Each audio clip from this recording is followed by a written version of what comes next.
Welcome back, everyone. I'm the Bella Gamer, and today we are going to be looking at the gun mech, the shooter mech, the Harrison Armory backbone style of like this. The Sherman is a striker artillery mech that is designed to burn holes in your enemies, and it's a very interesting mech.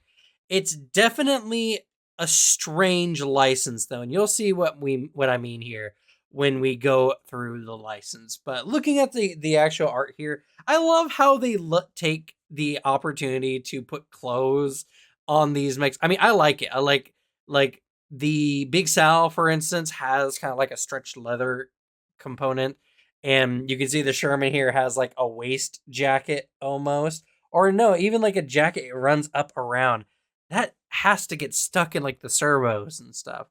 I don't know, but the Sherman is definitely a very interesting frame, and honestly, a license you should be looking at for your mech frames. If you're a striker or artillery mech of any kind, the Sherman has a lot to offer. But let's go ahead and take a look at the stats, and you can see what I'm talking about.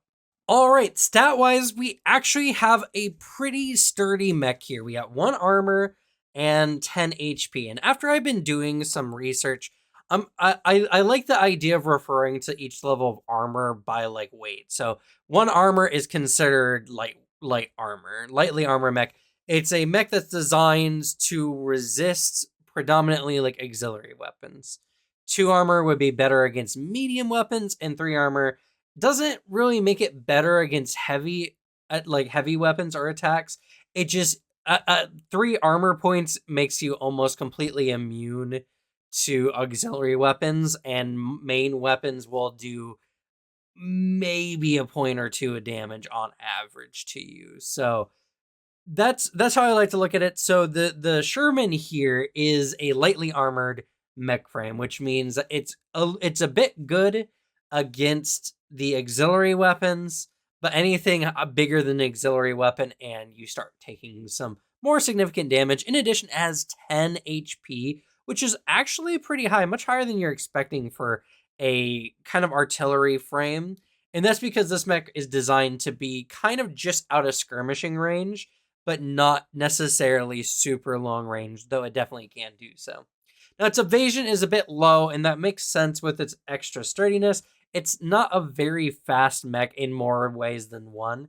So its evasion is a little bit below average, and its E-defense is actually about average, which is a bit surprising. I would figure it'd be the other way around because Harrison Armory mechs aren't very good typically against tech attacks, but the Sherman is at least average. Now, its heat capacity is really high, but that's pretty standard for Harrison Armory mechs specifically. Having an 8 heat capacity is very good. Now, its sensor range is average. Its tech attack is -1, so not a hacker mech. Its repair capacity is on the low end of average. It's decent. You don't want to take too many dings in combat, but you can definitely do so. Its save attack is average, and its speed is really slow. It's a very slow mech at speed 3. That's actually kind of insane considering it's about as fast as a Drake and not nearly as well defended. Now, its system points are also pretty low compared to the average. So it's not a mech that you're going to have a ton of systems in. And that's kind of the hard part when you look at the license, because its license has some of the most expensive systems in the game, making its low system points feel very contradictory to how the rest of the license goes. Well, let's go ahead and take a look at the traits here. So we have the superior reactor. This just gives this mech +1 accuracy on engineering checks and saves. So pretty much it's really hard to mess with your mech using certain kinds of systems. It's not even necessarily like grappling, ramming, whatever is typically a hull save, and mines or other kinds of like traps are agility saves. Engineering saves are things like your mech gets superheated, for instance, or maybe you're being magnetically affected, making you strong against some Smith Shimano mech styles, but not necessarily a very common save type. Now, its Matter Stop is very interesting because what it does is whenever you would stabilize, which is a huge thing with this particular mech, you can choose to then receive heat equal to your heat cap, putting you in the danger zone. I don't know why this trait is on this mech because it has very few systems that rely on the danger zone. And in fact, it itself has no systems in its license that wants you to be in the danger zone. The only thing I can really see the point of Matterstop is if you want to go nuclear cavalier, that this is a really good mech for it because essentially you can just stay in the danger zone all the time. And another interesting thing, I don't know if this comes up with any particular systems, but you do clear all your heat first and then receive heat equal to half your heat cap. Now, I don't know if there's any systems based on receiving heat, maybe. The Manticore has some traits that revolve around that in its core system, but I don't know if there's any systems that are involved with getting heat. But if there is, then this actually procs those systems because you are gaining heat equal to your heat or half your heat cap, not going down to just half. That's a very important thing to mention. Hopefully, maybe. And another interesting thing about stabilizing, they have vent heat here, which when you stabilize or you exceed your heat cap, it benefits from soft cover until the start of your turn.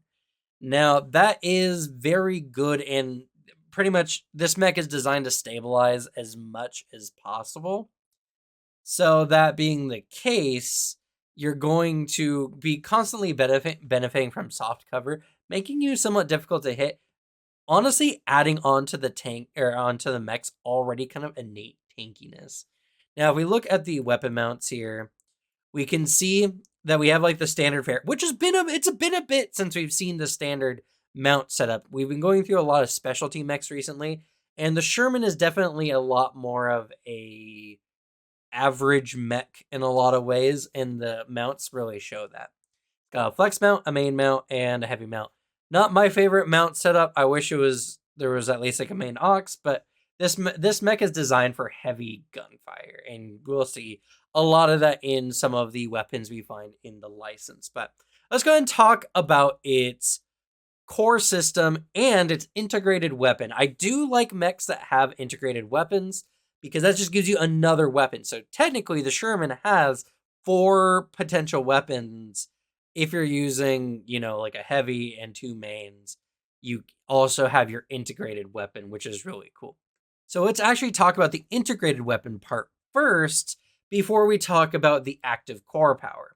So you have your ZF4 solid core rifle, essentially.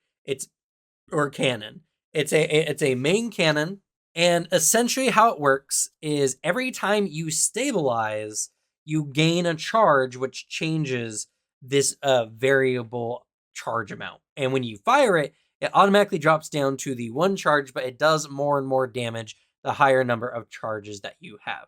Another interesting thing is the charges you generate are actually kept between fights or scenes, but are lost on full repair. So something to keep in mind, but that does mean that the Sherman actually seems to excel in ongoing conflict. So as we can see here, it's a 4-line 1d6 energy, and every time it gains a charge, it gains an additional 4 hexes on the line and an additional d6 energy damage, up to a maximum of 16 for the line and 4d6 energy damage, which is massive. That's getting into super heavy gun territory almost. Like, not quite, but better than most heavy weapons. So it's definitely kind of bridging the super heavy amount. And firing this weapon is an ordnance. So it is something you have to do as the first thing in a round before you move or do anything else. So now we talk about the core burn protocol, which is its core power. And essentially when you do so, you immediately gain 3 charges. So if you automatically max your gun out. So you want to do this when you have 1 charge. And additionally, for the rest of the scene, whenever you stabilize, you gain 2 charges instead of 1, meaning you only need to stabilize twice to be at max firing rather than 3 times. And all terrain objects and deployables take 10 armor piercing energy damage per charge on hit. This makes this particular weapon insanely good at busting barricades. If you're charging a base, having a Sherman on your team is a great way to ensure that you get through. You know, there's giant iron doors or whatever. Typically, they'll have about 30 HP, maybe a little bit more. This gun will be able to bust through it with at least 3 charges. So yeah, this is a very interesting mech. My only gripe really about the Sherman is it's pretty much very loaded into its integrated weapons system, and it forces you kind of into a play style that's not particularly fun, and you have to find ways to accelerate stabilizing your core. So, stabilizing, if you're unaware, is typically a full action. You stabilize, you clear all your heat, and you typically can remove a condition on your mech frame. That's your whole turn. Now, you can always overcharge, of course, and that's not necessarily a bad thing on this frame. In fact, it wants to be in the danger zone for whatever reason. Ironically, the the Sherman is best played as a tank, like a tank, a Treads tank, a World War Sherman tank. So you want to invest in as much engineering as possible, and that's for a litany of reasons. Mostly just you're going to be using a lot of heat weapons because that's what you mostly have in the license. So having an insanely high heat cap is super good. And it can benefit the use of some of the limited systems, which it does have in its license. The only thing other than that, though, I feel its traits don't sync up exactly with how the mech wants to be played. Superior Reactor, whatever. There's a lot of mechs that have, some boost to a particular check or save. But Matter Stop doesn't make sense because nothing in its kit revolves around the danger zone. Vent Heat is, though, particularly good and reinforces that stabilize play style. But even then, it feels like the Sherman was one of the first mechs kind of looked into. Now, I do know someone in the comments of the last video mentioned that there's going to be an alternate Sherman kind of coming up that's currently in the playtest. I am currently reviewing only official material, and when that particular variant comes out, I'll do it in that case. I'm not going to look at the playtest quite yet, mostly because I want this material to be as evergreen as possible so that people who are looking at the game a year or two from now can watch these videos and get a gist for what these mechs can do. So until anything official comes out, I won't be doing anything. I might do some updates if they do some errata, which I know they've gone through some erratas before, but I might just make a changes list video, which, not super fun, but informative for people who like the game. Anyway, let's go ahead and look at the rest of the Sherman license. And honestly, the Sherman license is a must take for many strikers and artillery mechs in the game, and you'll see why. So starting out, we have the Soul Pattern Laser Rifle, probably one of the best main rifles in the game, and this is predominantly because it has a really decent range at 8, and it does burn in addition to a D6 energy damage.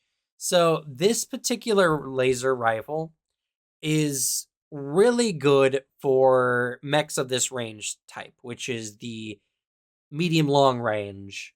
Not quite long range like the 10 plus hex range, but not quite skirmishing range, which is typically the 5 hex range.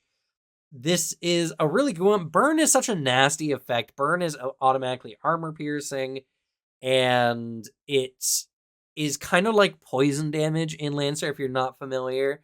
So when you hit an enemy, they take burn at the end of their turn, and then they need to roll an engineering save against the burn. If they fail, their burn does not go away.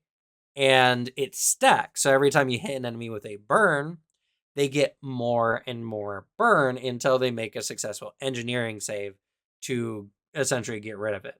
And so, in addition, this is just a main rifle. So our Sherman, if they really wanted to, can take 2 of these and full barrage with 2 laser rifles, which is really good. That's 2d6 energy damage potentially with 2 burn potentially, and you only gain 1 heat per use, so 2 heat every round, which compared to the Sherman's heat cap at base, not including any bonuses you get from increasing your engineering, means you can fire these rifles off a lot. In fact, even overcharging and firing again is not necessarily a terrible thing to do. So the Soul Pattern laser rifle is insanely good if you have a mech that really focuses on more medium to long range combat styles. And honestly, it's just a D6 plus burn is actually insanely good. Also here at rank 1, we have the reactor stabilizer. Now, I particularly do not like this system. I think it's too expensive for what it does. So essentially it's 3 points, which is very expensive. And whenever you roll an overheating check for, essentially when you're about to take some stress from going to your heat cap, you can choose to roll again, but you must take the second result no matter what. Now, this is mostly used to avoid your reactor kind of blowing up on you, or like damaging some of your systems. But my overall gripe with this is it's too expensive. The Sherman starts with 5 system points. So when you pick up the Sherman, or when you pick it up, there's going to be about half of your system points if you're not investing in your systems. That is a very pricey thing for a chance to not have a bad stress check, which I feel is a little too much. If it was 2 points, I think that this one would be better. Overall, I do like the idea behind it, and if it was 2 points, I would recommend it on more builds. But being at 3 points, I really just don't see the reason for it. You're only picking this up when you're really starting the game out and you just don't have a lot of license levels, and like Sherman is your first license that you're going into. But honestly, just manage your heat better and you're good to go. And the Sherman wants to stabilize all the time, meaning that honestly, going to heat cap is not a good thing for the Sherman typically. All right, at rank 2, along with the Sherman, we get the Andromeda Pattern Heavy Laser Rifle. This is essentially the heavy version of the Soul Rifle, only this one is a cannon specifically and not a rifle. So something to keep in mind. Even though it says rifle, this is not a rifle, this is a cannon. See, Soul Pattern Rifle, main rifle, Andromeda Heavy Cannon. So for talent purposes, these are 2 different types of weapons. Even though this one says heavy laser rifle, don't get confused. It's not a rifle, it is a cannon. This one comes up more often than you would expect. So this one is the long-range artillery version of essentially the Soul laser rifle. It is a 12 range, being 50% more distance than the Soul rifle. Does 2d6 energy damage and 3 burn. And it does 3 heat to yourself, which is pretty expensive. Now, that's not necessarily a bad thing, and you could still full barrage with a laser rifle and the heavy laser rifle for a total of 5 heat on yourself, or no, not 5 heat, 4 heat on yourself, but you are doing 4 burn and 3d6 energy damage, potentially, which makes it very good. Now, this is a weapon used for mechs that have high heat capacity. So most Harrison Armory mechs that want to have a decent long range and has a free heavy mount available, this is a really solid pickup. Most Harrison Armory effects allow you to get rid of heat real easily, but it is something that you have to judge. Now, in comparison to doing this or having 2 Soul Rifles firing at once, it's just the difference of the heat or the burn you want to generate. Because, and I guess how much damage you want to do. Because while I would say the 2d6 and 2 burn and 2 heat versus the 3d6, 4 burn and 4 heat, your heat capacity is going up way faster for an extra d6 and burn. Twice as much heat compared to only a d6 and only 1 burn. So that's the question, or 2 burn, I guess, difference. So that's the difference of just what you want your damage output and what you feel like your heat capacity is. If you're going whole hog into engineering, go at it. This is a really good weapon to mount up. I particularly like this one. The only reason why you wouldn't end up taking this one is if you take the heavy weapon, which we'll get to here in a little bit, or the super heavy weapon, which we're getting here in a little bit. Otherwise, this is a really decent weapon to have for just long range. It also makes you less vulnerable to artillery fire because you're pretty much firing at the same range as many artillery mechs in the game. So, that being the case, I particularly like this one, but it is very intensive on your heat. So, something to keep in mind, but a very solid pickup for your second rank. Now, this one is a very expensive system again here with the redundant systems upgrade, but I actually like this one a lot, mostly because it allows you to stabilize as a quick action and it's a limited system, but that means if you're investing in your engineering, you actually can get more uses of this, which is really good. One of the reasons why I say you should just set up your Sherman to have as much engineering as possible is so you can have more redundant systems essentially in your frame. As a quick action, you can stabilize, which is insanely powerful because stabilizing doesn't only remove heat, you can also stabilize to heal your mech as well. And speaking in addition to that, this is also something that's very interesting about the Sherman. While the Sherman is kind of all built around relieving heat, its its gun, the ZF4, does not actually require you to vent heat to improve its charges. It only requires the use of the stabilize action, which means that if you're damaged and you're marking off one of your repair capacity to get your mech back up to full HP, that also gives you a charge. Stabilizing is also used for loading weapons. So if you use any loading weapons, like from the Barbarossa, which is also in Harrison Armory, you're also going to want to use this system. Redundant systems upgrade is, it makes sense because if you're unfamiliar with redundant systems, it's essentially fail safes in anything mechanical, really, any kind of engineering. A redundant system is a thing that can go off if something breaks just to make sure that the system doesn't fail.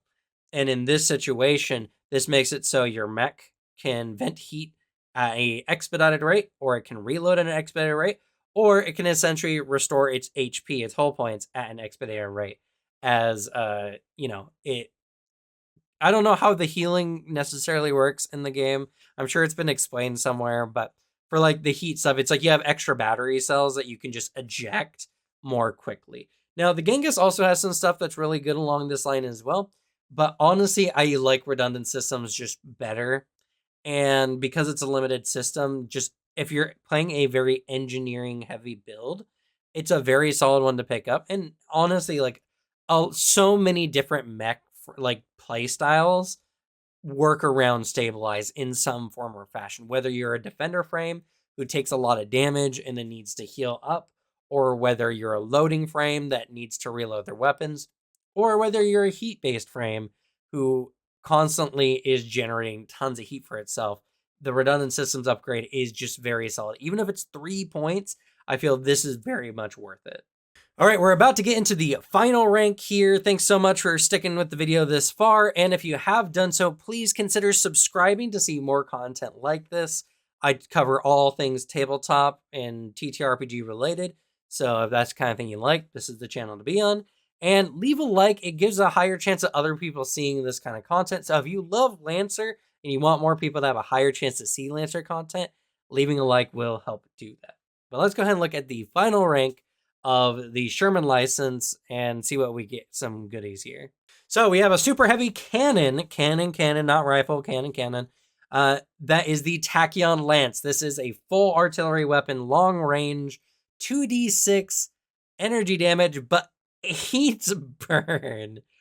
8 burn. Now, if you're in the danger zone, this creates a 3 backblast, a cone 3 backblast of plasma in the opposite direction behind your mech. Characters within the affected area must make an engineering save or take 4 burn and 2 heat. Until the start of your next turn, the affected area provides soft cover. I don't know how often the backblast is going to be effective. Because if you're using this, you're typically going to be in artillery range. And this is a heat 4. This is a pretty big heat sink for your, on your turn. It's also a super heavy cannon, so it takes a full barrage to activate. But it can definitely be worth it. 20 range, 2d6, and 8 burn. The 8 burn is really nutty. That means on their turn, they're guaranteed to take 8 burn. And if they fail their engineering save, they're going to take 8 burn again. And it's armor piercing. This is a tank buster. This is really good against mechs that do not innately have burn resistance. So if you're not a Harrison Armory mech frame, burn is going to melt your frame. So the Tachyon Lance is definitely worth it. Super heavy weapons are always a question of, is it worth having a weapon that one takes 2 weapon mounts and requires 2 actions essentially to fire, or taking, we were talking earlier about the heavy and light laser rifles, the Soul Rifle and the heavy laser rifle. Because those do about half as much burn and actually more energy damage together anyway than this weapon does. And while you would fire it as a full barrage as well, you can opt to just fire one or the other, giving you more flexibility. And technically with the super heavy cannon, you still have access to your flex mount, which you can have the Soul laser rifle on, and you still have your integrated weapon when using it as well. So even if you're using the Tachyon Lance, your mech is still armed to the teeth with laser rifles that can melt enemy frames. Not a bad one to have on. And it is ordnance, so of course you have to fire it at the beginning of a round. That's probably not typically a problem. And the 4 heat is not a lot to the Sherman, which at this point you're probably looking closer to 10 plus heat. So this isn't even half your heat capacity. This won't even innately put you in the danger zone. Now, this is the one thing that uses the danger zone on the Sherman, and it is only useful if there's enemies behind where you're firing, which could be good.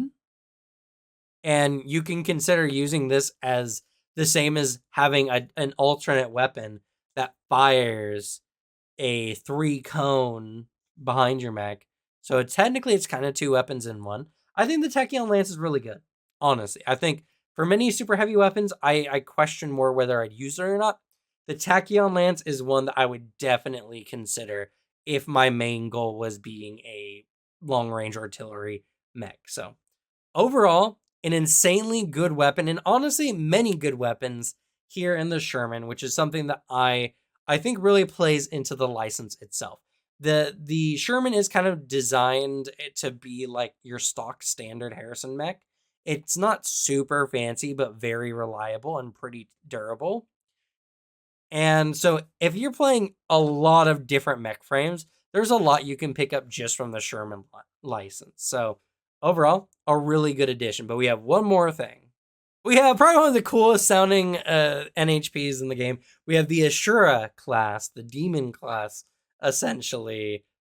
3-point system, but most NHPs tend to be somewhere 2 to 3 range. And this one's a really interesting one. Now, I am conflicted on this one personally, and it's for one of a couple reasons. One, it's insanely powerful. It's so good. This one gives you a sentry and additional turn. As a protocol, once per scene, you expend a charge to take 2 additional quick actions or 1 additional full action this turn. These actions must obey restrictions on duplicate actions, so it's not the same as overcharging. That's not terrible, because essentially what you use the Ashura protocol for is you use the Ashura protocol to fire your super heavy gun that you would have picked up the Tachyon Lance, and then barrage potentially with your whatever main rifle, probably the Soul Rifle, and your ZF4 cannon if it's also charged. Meaning that once per combat, essentially, you can let loose hell and blast the shit out of something or someone. Not even barricades can protect them, as your weapons just melt through them. Really cool. Now, one of the reasons why I'm not very sure, one is it's a protocol that you can only use once per scene. So this is essentially a system point. Two, it's a limited system. So you can only use this multiple times if you have enough engineering to gain additional limited systems. And that's only if your mission has multiple combats between full repairs, which is not unheard of, but definitely not very common, as much of the mission setup is typically a combat or a combat scene and a narrative scene, typically. So, that being the case, I do like how this one plays into the Sherman's just reliability. The Sherman, if you invest in engineering, can keep going and keep up the firepower as much as necessary. It also heats you up 3. That's not a super big deal. I like the Assure protocol. I think it's really good. It's also an NHP, so you can, if you absolutely need to, you can hand your mech over to the NHP to do whatever with. And that it's in itself is pretty cool. I just the whole limited system part just kind of bothers me because if you don't have engineering, this is equivalent to just a once per mission use, which is a little rough. And it's not like if it was just once per scene, it would be way better. So I can see why they kind of did that. I don't know. It's really powerful. Probably one of the most powerful NHPs like in the game.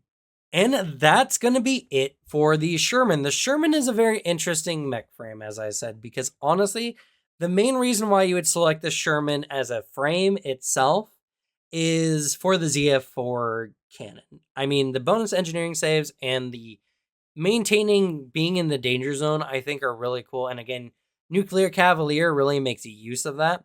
There are also some other systems in some other licenses. The Tokugawa, which you can see here at the bottom. Can't worry. It's very hard because the site, or the way I have this set up, the kind of masks the bottom, has some really good stuff. The Deepwell heatsink, for instance.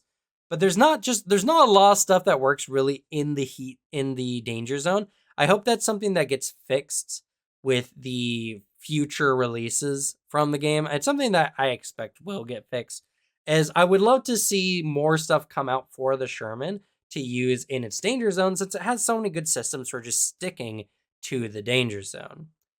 And it has some of the best guns in the game, in my opinion. So overall, I really like this license. I think it's a really good license, even if the frame is kind of average. But all right, we are getting towards the end of the list. Next week, maybe this Thursday, either this Thursday or next week, we're going to be looking at the Vlad, which is a very cool IPS North Star mech. I really like this one. Very spiny. Very. If you like impaling your enemies, you're going to like the Vlad. So, with that said and done, thank you all so much for watching. Good luck with your games. Leave the bad luck to me. And I'll see y'all next time. Bye.